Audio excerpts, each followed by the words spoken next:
Salut tout le monde, aujourd'hui on va vous présenter la recette comment faire des panini au fromage et à la dinde.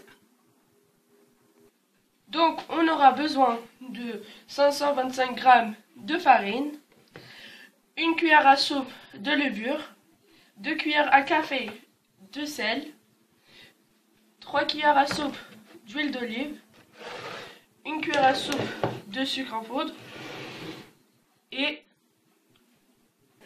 350 g de lait. Maintenant, on va verser le sel dans la farine. On y ajoute la levure.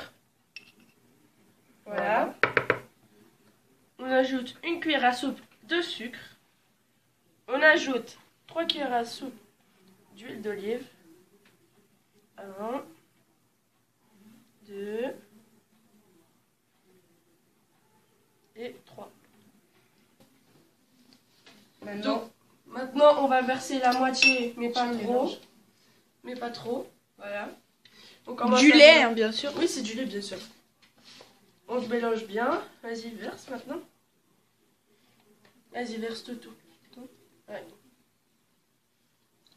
Voilà. On verse bien tout le lait. Après, on mélange bien. Après avoir mélangé la pâte, ça nous donne un résultat comme ça, bien élastique. Bien sûr, si vous voulez mettre au robot, c'est pas grave, il n'y a pas de souci. Mais moi, j'ai préféré les mélanger avec ma main. Donc maintenant, on va diviser cette pâte en plusieurs parties pour former le pain panini, bien sûr. Donc maintenant, on va prendre la pâte, bien sûr, on la retourne en arrière. Après, on commence à prendre les petits bouts de pâte et on les met au milieu, comme ça. Après, ça vous donne un résultat rond, comme ça. Voilà.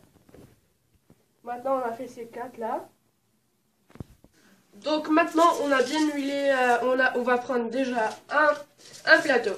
On met dessus un papier aluminium et on le huile bien. Voilà.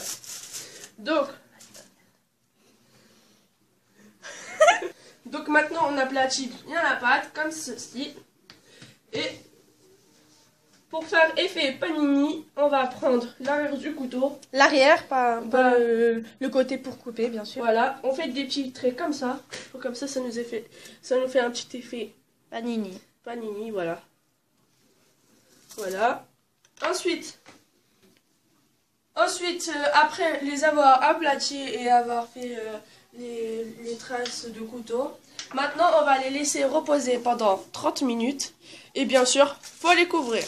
Maintenant, pour la farce, pour remplir les panini, on aura besoin de 300 g de dinde. De dinde, bien sûr. De blanc. Et maintenant, je vais vous montrer comment couper. On va couper en tout petits morceaux comme ça, et un peu long. Et fin, bien sûr. Alors, on continue de couper. Tout petit, bien sûr. Voilà, après avoir coupé la dinde en tout petits morceaux, on va commencer à mettre les épices. Les épices, voilà. Donc, on aura besoin d'une grosse cuillère de cumin, mais une cuillère à café, bien sûr, on la verse. Ensuite, on va rajouter de la paprika, une cuillère à café ou même 2 si vous aimez ça. Moi, comme j'aime ça, je mets tout ce qui me restait. Voilà. Ensuite, vous mettez du poivre blanc. Du poivre blanc, vous mettez une demi-cuillère à café. Voilà. Après, vous allez ajouter du persil. On aura besoin de 1 g de persil. 1 g de persil, c'est à peu près ça. Là. Voilà. C'est pas assez, et c'est ni beaucoup. Voilà, on a bien mélangé les épices avec la dinde. Donc voilà le résultat, ça sent très très bon. Une odeur de persil quoi. 1 g de beurre. On a mis 5 g de beurre à fondre dans une poêle. Bien sûr. Avec un peu d'huile. À feu doux. Vas-y vite. Maintenant on va verser la dinde dans la poêle avec le beurre. On va laisser à peu près 5 minutes à feu doux. Alors maintenant on l'a laissé cuire à peu près 10 minutes. Ou 5 minutes, je sais plus. Bref, maintenant c'est cuit. On va le mettre dans une assiette et laisser un peu refroidir. Donc on a légèrement huilé la poêle. Après on a mis le panini. Le premier panini. Donc voilà le panini. Donc maintenant on va commencer à le couper en deux. Donc maintenant on a coupé les panini en deux. Maintenant on va les farcir. Alors après avoir farci le panini avec la dinde et le fromage, on va le refermer.